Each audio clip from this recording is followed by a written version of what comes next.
देखो बच्चों, ये मैंने कुछ सतत फलन लिखे हैं, इनको आप ध्यान में रखेंगे। कंटिन्यूअस फंक्शन, सतत फलन। सतत फलन क्या होता है? यदि कोई फलन अपने प्रांत के प्रत्येक बिंदु पर सतत है तो उसे सतत फलन कहते हैं। इंग्लिश मीडियम वाले बच्चे देख लें, a function is said to be a continuous function if it is continuous in this domain. For example देखो, f x is equal to x, ये आइडेंटिटी फंक्शन या तत्समक फलन कहलाता है। F x is equal to x तत्समक फलन होता है, क्योंकि जब हम इसका ग्राफ बनाते हैं तो इसका ग्राफ बनाते समय हमें अपने पेन को एक बार भी उठाना नहीं पड़ता। जैसे मैंने कल भी आपको समझाया था कि f x is equal to x है, इसका ग्राफ कैसे बनाते हैं आप, अर्थात y is equal to x की तो लाइन होती है, तो y is equal to x की लाइन क्या होती है? ये होती है जो ओरिजिन से पास आउट होती है और x एक्सिस के साथ 45 डिग्री का एंगल बनाती हुई जाती है। तो ये सतत फलन है आपका, कंटिन्यूअस फंक्शन होता है। ये y is equal to x की लाइन है। तो आपको ग्राफ का पेपर मैंने दिया है, उस पेपर को उठाएं, देखें, सभी ग्राफ देखें, एक बार उनकी नेचर देखें, इनकी क्या नेचर है। ये कंटिन्यूअस है, 1 1 है, 1 2 है, मैनी 1 है, इंक्रीजिंग है, डिक्रीजिंग है, उसमें सब लिखा हुआ है। कांस्टेंट फंक्शन, कांस्टेंट फंक्शन क्या हो सकता है? F x is equal to c का मतलब है f x is equal to c या y is equal to c. अब यहाँ सी के स्थान पर कुछ भी हो सकता है, y is equal to 2, y is equal to 3, कुछ भी वो दे सकता है, तो ये कांस्टेंट फंक्शन होता है। तो वाई इज इक्वल टू 3 या वाई इज इक्वल टू 2 का ग्राफ खींचना है मुझे, तो वाई एक्सिस पे यहाँ पर ये 0 1 2, तो वाई इज इक्वल टू 2 का ग्राफ क्या आएगा? जो एक्स एक्सिस के पैरेलल होता है और वाई एक्सिस पर 2 पॉइंट से ऐसे पास आउट हो जाएगा। यह आपका y इज इक्वल टू 2 का ग्राफ है, जो कांस्टेंट होता है, जहां से आप शुरू करते हैं वहीं तक वो सतत चलता है। बहुपदीय graph x square plus 2x ये होते हैं, 2x square plus 3 and so on, या y is equal to x square वगैरह, ये जो है बहुपदीय ग्राफ है। ठीक है, पॉलिनोमियल फंक्शन कहलाते हैं। जैसे एक्स स्क्वायर का आप ग्राफ बनाते हैं तो y is equal to x square का ग्राफ क्या होता है? ये होता है जो कंटिन्यूअस जाता है। इस तरह के ग्राफ होते हैं ये। साइन एक्स कोस एक्स त्रिकोणमितीय ट्रिग्नोमेट्रिकल फंक्शन होते हैं, आप इनके ग्राफ देख चुके हैं, बना चुके हैं, पेपर में एक बार देख लेंगे।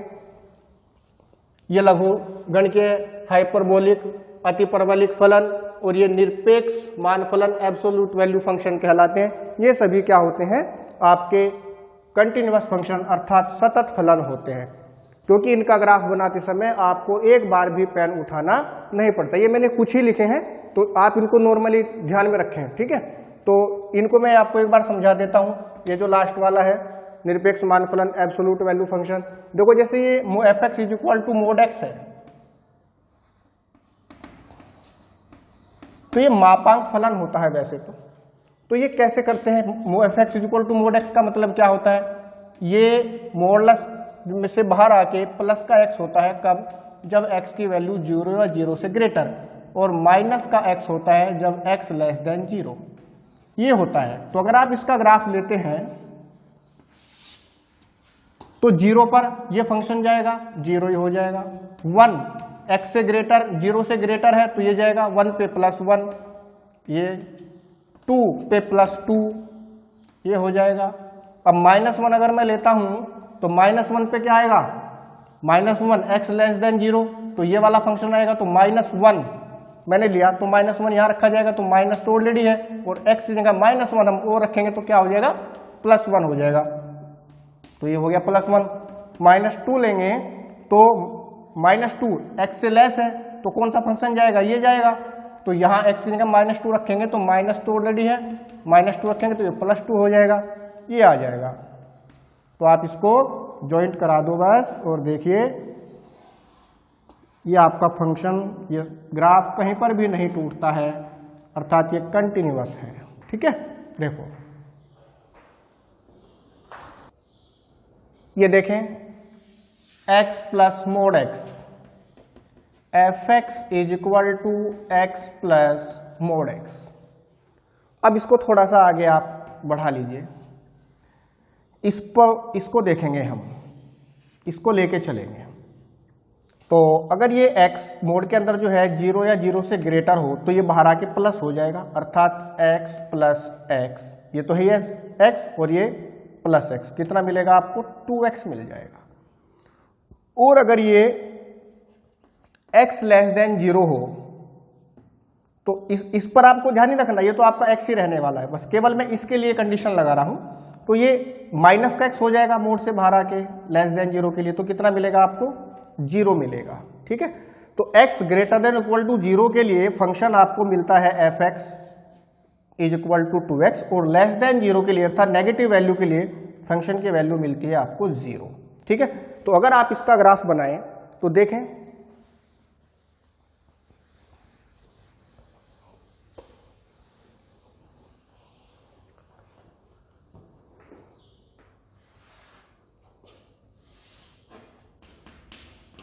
x एक्सिस, y एक्सिस,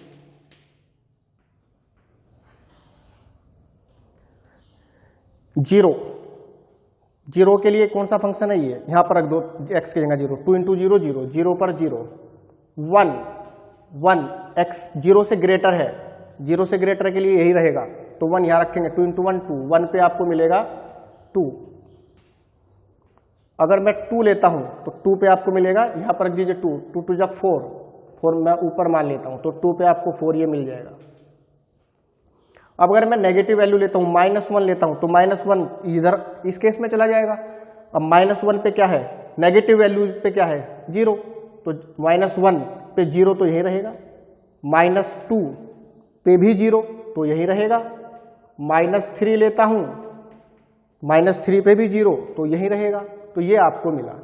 तो इसका मतलब ये हुआ कि अब अगर आप ग्राफ लेते हो तो यहां से स्टार्ट करोगे आप इस पॉइंट से, ऐसे जॉइंट कराते हुए चलोगे इन पॉइंट्स को, और ऐसे आप चले जाओगे।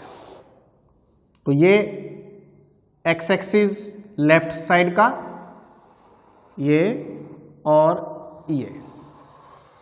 ये आप देखो कहीं पर मुझे चौक नहीं उठानी पड़ी है, और ये आपका ग्राफ कंटिन्यूअस बना है, तो ये ग्राफ क्या होगा आपका कंटिन्यूअस हो जाएगा।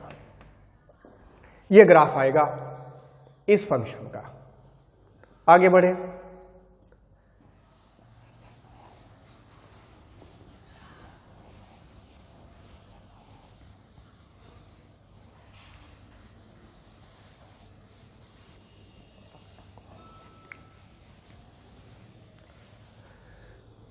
आप इस फंक्शन का ग्राफ बनाना चाहते हैं तो fx is equal to x minus mod of x is equal to क्या फंक्शन बनेंगे इसके, देखो जरा।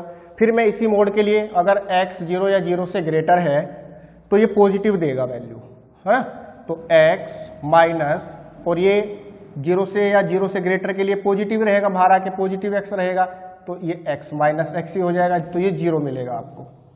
और x लेस देन 0 के लिए ये नेगेटिव आएगा बाहर, तो x माइनस, और ये x बाहर आके नेगेटिव होगा, और नेगेटिव ऑलरेडी लगा हुआ है तो प्लस हो जाएगा x, तो ये कितना मिला 2x। तो यहां पर देखो ये चेंज हो गया। ठीक है, देखो अब इसका अगर आप ग्राफ बनाना चाहते हो तो इसका ठीक रिवर्स उल्टा हो जाएगा। ये कैसे आएगा देखो ध्यान से, ये x एक्सिस है और ये आपका y एक्सिस है। देखिए x 0 पर लेता हूं पहले, तो 0 पर तो 0 मिलेगा, ये 0 पर 0 यही रहेगा। 0 से आगे 0 से ग्रेटर के लिए 1 लेता हूं, तो 1 के लिए भी क्या है ये देखो 0, तो 0 यही रहेगा। 2 पर भी क्या मिलने वाला है 0, 0 यही रहेगा। 3 पर भी क्या मिलने वाला है 0, यही रहेगा। अब लेस नेगेटिव वैल्यू लेता हूं, नेगेटिव वैल्यू मैंने -1 ली मान लो, तो नेगेटिव के लिए तो ये फंक्शन है, तो नेगेटिव के लिए -1 पे क्या मिलता है 2, और 2 आ जाएगा आपका, मान लेते हैं यहाँ -1 पे 2। अगर मैं -2 लेता हूं तो -2 पे ये x प्लस एक्स 2x ऐसे लिखना, तो ये अपोन में जाएगा। -1 पे -1 लेते हो अगर आप, तो यहां रखोगे -1 तो -2 हो जाएगा। -1 पे -2, तो मान लेता हूं मैं -2 ये है डाउन में, ये अगर मैं -2 लेता हूं तो -2 रखेगा। -4 मान लेता हूं, -4 इधर है, तो ये हो जाएगा -4। बस अब ज्वाइंट करा दो, तो ये आप ऐसे ज्वाइंट कराओगे इसको, तो ये आपका ऐसे चलेगा ये, और x एक्सिस राइट साइड का चला जाएगा अब की बार,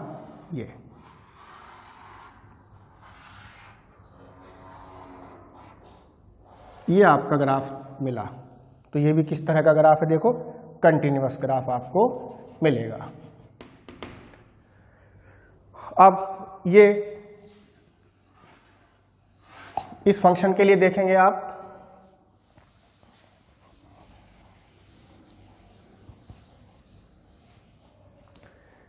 fx is equal to x mod x, ये दिया है, इज इक्वल टू, इस मोड के लिए मैं कंडीशन लेता हूं, अगर ये x जो है मोड के अंदर 0 या 0 से ग्रेटर है तो बाहर आके पॉजिटिव आएगा, तो इनके x into x is equal to हो जाएगा x स्क्वायर, और अगर x लेस देन 0 है तो ये मोड से बाहर आके नेगेटिव जाएगा, तो x इंटू मोड से बाहर आएगा माइनस एक्स, तो कितना हो जाएगा माइनस का एक्स स्क्वायर। ये आपको मिला। अब इसका ग्राफ बनाते हैं, ये एक्स एक्सिस, ये आपका वाई एक्सिस, 0 पे देखो, 0 पे ये फंक्शन मिलेगा तो एक्स अगेंस्ट 0 रखेंगे तो 0 ही मिलेगा आपको। अगर मैं 1 लेता हूं 0 से ग्रेटर 1, तो 1 रखो यहाँ, 1 का स्क्वायर 1, तो मान लेता हूं 1 ये है। 2 लिया मैंने, 2 रखो यहाँ, 2 का स्क्वायर 4, मान लेता हूँ 4 ये है, ऐसे मैं लिख देता हूँ उसको। ठीक, अब माइनस वैल्यू लो, तो माइनस के लिए -1 लिया मैंने, तो -1 पे देखो -1 यहाँ रखो, x की जगह -1, तो -1 का होल स्क्वायर +1 और बाहर माइनस है तो -1 ही रहेगा, तो -1 पे ये -1 इधर आएगा, माइनस इसी प्रकार -2 पे यहाँ रखोगे -2 का होल स्क्वायर, ऐसे रखना है, तो माइनस और -2 का होल स्क्वायर 4, यानी कि -4 ही आया, तो ये -4 को मैं -2 मैंने यहाँ लिया, तो -4 को मैं ये -4 मान लेता हूँ, तो यहाँ पर आ जाएगा, ऐसे आएगा। ठीक है, अब देखो ये स्ट्रेट लाइन नहीं आएगी, क्योंकि स्ट्रेट लाइन आती है रेखीय, लीनियर फंक्शन जो होता है, ये लीनियर तो नहीं है, ये तो द्विघातीय क्वाड्रेटिक में चला गया, तो इसका तो कर्व बनेगा, तो ये ऐसे ज्वाइंट नहीं करेंगे आप, इसका इस तरह से लेंगे आप, ये इस तरह आएगा। अगर ये केवल इतना y=x² ही केवल मैं बोलता तो ये ऐसे ऊपर चला जाता, ऐसा चला जाता ये। ठीक है, लेकिन ये x mod x है तो ये x² अलग है, x² ग्रेटर देन 0 के लिए है तो ये आधा पार्ट इधर चला जाएगा, और -x² लेस देन 0 के लिए है जो ये नीचे जाएगा, तो ये आपका इस तरह आ जाएगा, ऐसे आ जाएगा, ये आपको मिलेगा। तो ये आपका ग्राफ देखो इस तरह चलेगा और ये ऐसा चला जाएगा, बिल्कुल पैर उठाइए, ये आ जाएगा। तो ये भी आपका कैसा ग्राफ है, कंटिन्यूअस ग्राफ है। देख लीजिए एक बार आप। अब मैं इसी प्रकार कुछ असतत डिसकंटिन्यूअस फंक्शन लिख देता हूं जो आप याद रखेंगे, इसको देख लें एक बार।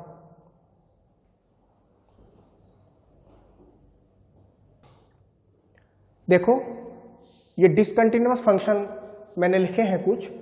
असतत फलन क्या होता है? असतत फलन, यदि कोई फलन अपने प्रांत के कम से कम एक बिंदु पर सतत नहीं हो तो उसे असतत फलन कहते हैं।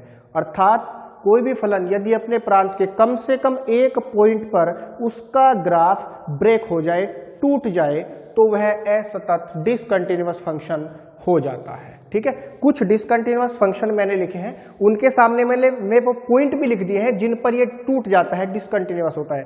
जैसे ये एक फंक्शन है आपका जिसको हम कहते हैं greatest integer function, GIF,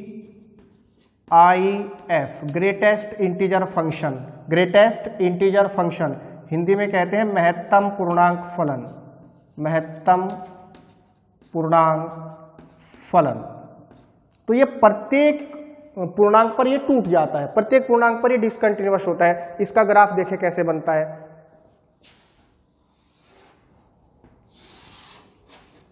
x axis, y axis. अब एक बार बताओ, मैंने आपको बताया था ग्रेटेस्ट इंटीजर फंक्शन के बारे में, मैं फिर एक एग्जांपल हल्का सा आपको दे देता हूं। मान लो कोई भी आपके पास नंबर है 1.4 मैंने लिया ग्रेटेस्ट इंटीजर में, तो ये बाहर आकर आपको क्या वैल्यू देता है, इंटीजर लिखना है, केवल आपको पूर्णांक लिखना है। जो पूर्णांक नंबर है, इंटीजर नंबर है इसमें, ये 1, ये तो है ना 1, ये कंप्लीट जो नंबर है 1, आप इसको ये लिख दीजिए, बाहर आके 1 हो जाता है।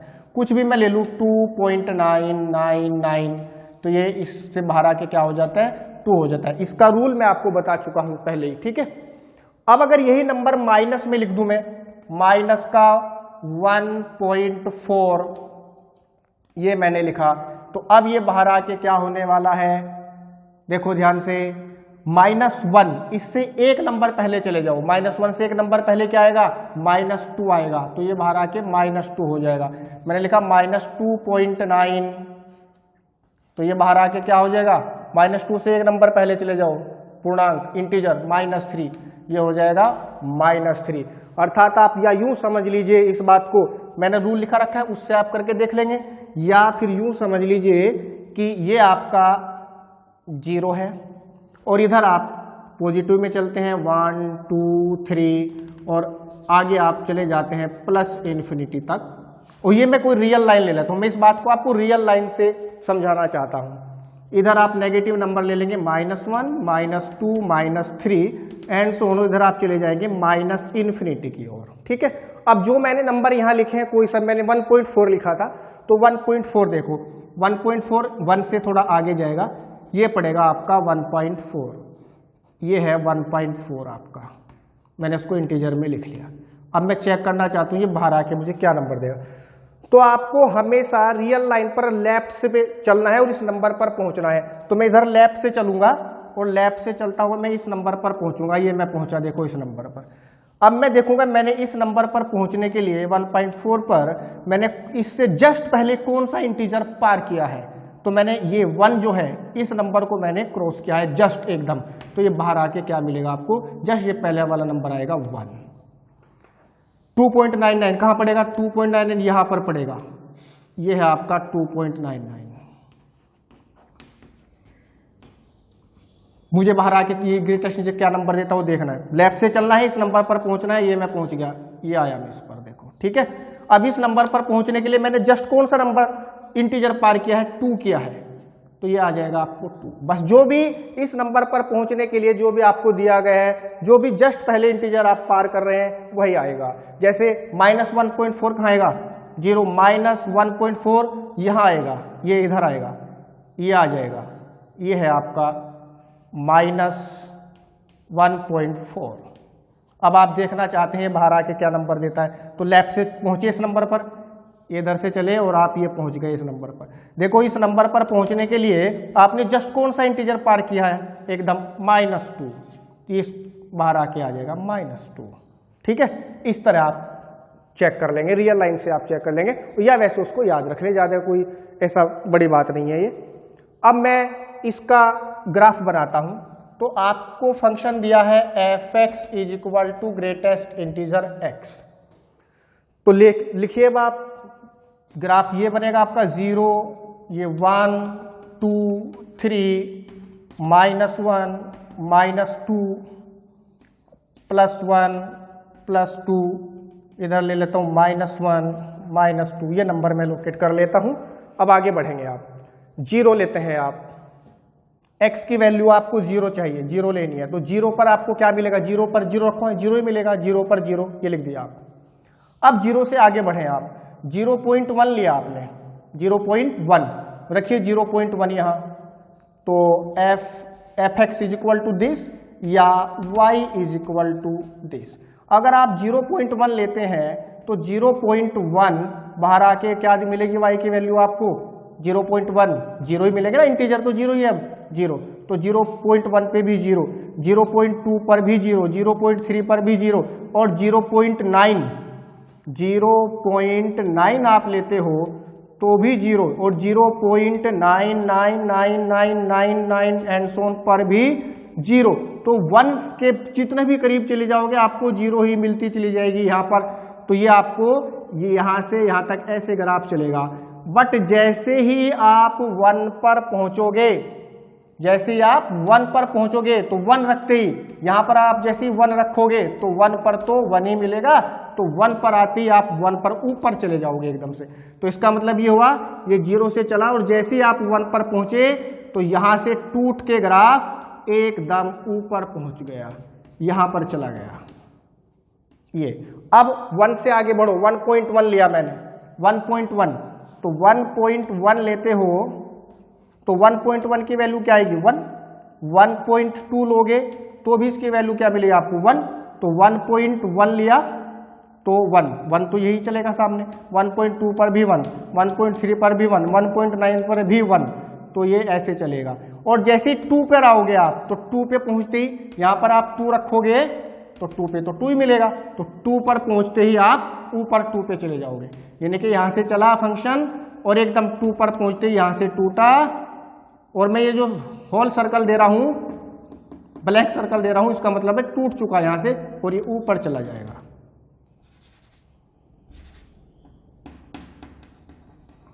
ये यहां पर पहुंच जाएगा, 2 पे यहां पर पहुंच जाएगा, ठीक है। अब फिर आप आगे बढ़ोगे, 2.1 लोगे तो 2 मिलेगा, 2.2 लोगे फिर यहां पर ये ऐसे ही चलेगा और जैसे ही 3 पर पहुंचेंगे तो यहां से टूट के ये फिर ऊपर आपका 3 पर पहुंच जाएगा। ऐसे ये बढ़ता चलेगा ग्राफ आपका, ठीक है। ऐसे लेफ्ट में चलेगा तो आप देख रहे हो ऐसे ये लेफ्ट में चलता चला जाएगा, ऐसे चलेगा, ऐसे चलेगा। अब मैं ये कहना चाहता हूं आपको, देखो मैंने इसको ग्राफ को बनाते समय मैंने यहां से यहां तक लाइन खींची, फिर पेन उठाया, फिर ये ड्रॉ किया, फिर उठाया, और डिसकंटिन्यूटी होने के लिए कम से कम अगर एक बार भी आपका चौक उठ जाए तो फंक्शन डिसकंटिन्यूअस हो जाता है। यहाँ तो मुझे प्रत्येक इंटीजर पर उठाना पड़ रहा है, तो देखो 1 पर टूट के यहाँ, 2 पर टूट कर यहाँ, 3 पर टूट कर यहाँ, तो ये एवरी इंटीजर पर ग्राफ टूटता है। तो ये इंटीजर फंक्शन जो है, महत्तम पूर्णांक फलन जो है, प्रत्येक पूर्णांक पर प्रत्येक इंटीजर पर टूट जाता है, अर्थात प्रत्येक इंटीजर पर ये क्या होता है डिसकंटिन्यूअस होता है। इस बात को आप ध्यान रखेंगे, ठीक है। इसी प्रकार इसका ग्राफ आप देखेंगे, आप एक बार भी जो पेपर्स दिए हैं उनको उठा के देख लें, उनमें आपको सब एक बार एक एक बात लिखाई हुई है, ध्यान से देख लेंगे। अब जैसे ये है 1/x, ये हाइपरबोलिक ग्राफ है। ये ग्राफ कैसे आता है देखो ध्यान से, x की वैल्यू 0 रखेंगे आप तो 1/0, 1/0 इन्फिनिटी इधर भागेगा इन्फिनिटी की तरफ, ये इधर चला जाएगा। और 1 रखेंगे, 1 रखेंगे तो 1/1, 1, 2 रखेंगे 1/2, 3 रखेंगे 1/3, कम होता चला जाएगा। तो ये इस तरह आपका ग्राफ चलेगा, इधर ऐसे चला जाएगा। और नेगेटिव लेंगे तो ये इस तरह चला जाएगा। ये हाइपरबोलिक कहलाता है, अतिपरवलिक ग्राफ कहलाता है। तो ये ग्राफ आया, ऐसे लिया, फिर मैंने चौक उठाया, फिर यहाँ से नेगेटिव के लिए ऐसे लिया, ये इसका ग्राफ आता है 1/x का। अर्थात ये 0 पर क्या होता है डिसकंटिन्यूअस होता है, टूट जाता है। tan x sec x के ग्राफ आपके पेपर में बने हुए हैं सब, ठीक है। आप इनको एक बार देखें, cot x जैसे tan और sec है, ये कहाँ कहाँ पर डिसकंटिन्यूअस होते हैं, ±π/2 ±3π/2, अर्थात इस तरह के ग्राफ आते हैं। देखो ये ऐसे तो आते हैं ग्राफ, ये ऐसे ग्राफ आते हैं, ठीक है। तो देखो ऐसे एक लाइन ली, फिर मैंने चौक उठाया, फिर ऐसे खींचा, तो ये यहाँ 0 क्या होता है π/2 पर टूटेगा, ठीक, π/2 पर टूटेगा, 3π/2 पर टूटेगा और डिसकंटिन्यूअस हो जाएगा, फिर ±3π/2। अर्थात यूँ मान लीजिए आप इसको कि ये वाला पॉइंट और ये वाला पॉइंट वर्टिकली जो y एक्सिस पर जो एंगल होते हैं उन पर ये टूटेगा। कौन कौन सा, tan और sec, और cot और cosec 0 ±π ±2π, ये जो आपका ये x एक्सिस वाले पॉइंट होते हैं, ये 0 π, फिर यहाँ पर 2π, फिर 3π, है ना, ऐसे टूटता चलेगा, ठीक है। तो ये cot और cosec तो इस एक्सिस वाले एंगल्स पर टूट जाएंगे और tan और sec आपके y एक्सिस वाले जो पॉइंट मिलेंगे वर्टिकल, उस पर ये टूट जाएंगे, यहाँ पर ये डिसकंटिन्यूअस होते चले जाएंगे, ठीक है। इन सभी ग्राफ्स को एक बार आप देख लें अच्छी तरह से, इनको याद रखेंगे, थोड़ा जनरली ग्राफ है कि ये जो होते हैं डिसकंटिन्यूअस होते हैं, ठीक है। देखो चेक करो एक बार इसको, ये वाला देखें इसको, ये जो मैंने लिखा है इसको कहते हैं पार्शियल पार्ट फंक्शन, ठीक है, भिन्नात्मक भागफलन। तो ये ऐसे रिप्रेजेंट किया जाता है इस मझले ब्रैकेट में, या इसका फॉर्मूला होता है x minus greatest integer x। तो इसका अगर आपको निकालना है, इसको ग्राफ चेक करना चाहते हैं, पार्शियल पार्ट फंक्शन भिन्नात्मक भागफलन कहते हैं इसको, इसका फॉर्मूला ये होता है x minus integer greatest integer x। इसका ग्राफ आप बनाना चाहते हैं तो देखें ध्यान से, ये x एक्सिस, y एक्सिस 0 1 2 3 -1 -2 1 2 3 -1 -2 -3। देखो रखता हूं, वैल्यूज रखता हूं मैं, fx इक्वल टू दिस, या इसको हम लिख सकते हैं y equal to x minus greatest integer x। ये लिख लेता हूं मैं इसका जो फॉर्मूला है। x की वैल्यू मैंने 0 ली तो 0 रखो, 0 0 0 मिलेगा आपको, 0 पर 0। चलिए अब मैंने 0.1 लिया, 0.1 रखिए यहाँ पर, 0.1 माइनस ग्रेटेस्ट इंटीजर 0.1। अब ध्यान से देख लेना, 0.1 तो ये तो 0.1 जनरल वैल्यू है ही, माइनस अब ये 0.1 ग्रेटेस्ट इंटीजर से बाहर आके क्या वैल्यू देगा, 0। तो 0.1 माइनस 0 0.1, तो 0.1 पे आपको 0.1 ही मिलता है, तो 0.1 तो यहाँ पर आएगा।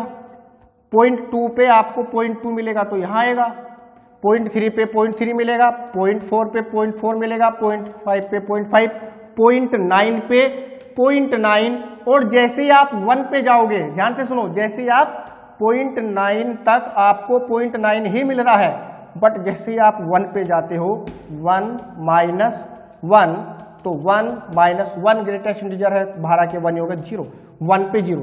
तो 0.1 से शुरू किया, 0.9 तक आप चलते चले गए, 0.1 पे 0.1, 0.2 पे 0.2, 0.3 पे 0.3, 0.4 पे 0.4 और 0.9 पे 0.9। तो ये आप ऐसे चले जाओगे, बट जैसे ही आप 0.9 तक चल रहे हो तो 0.9 पर पहुंचे, जैसे ही 1 पे आओगे तो 1 पे आते ही एकदम 0, तो 1 पे आते ही ये फंक्शन यहां से टूट जाएगा और एकदम कहां पहुंचेगा, एकदम 0 पर चला जाएगा। यहां 1 पे 0 तो ये होता है। अब फिर 1.1 पे चलोगे, 1.1 रखोगे तो 1.1 माइनस 1.1 इससे बाहर आके क्या देगा, 1 ही देगा, तो 1.1 माइनस 1 क्या मिलेगा, फिर आपको 0.1 ही मिलेगा। तो 1.1 पे 0.1, 1.2 पे 0.2, 1.3 पे 0.3, 1.4 पे 1.9 पे 0.9, फिर ये ऐसे ही चला जाएगा।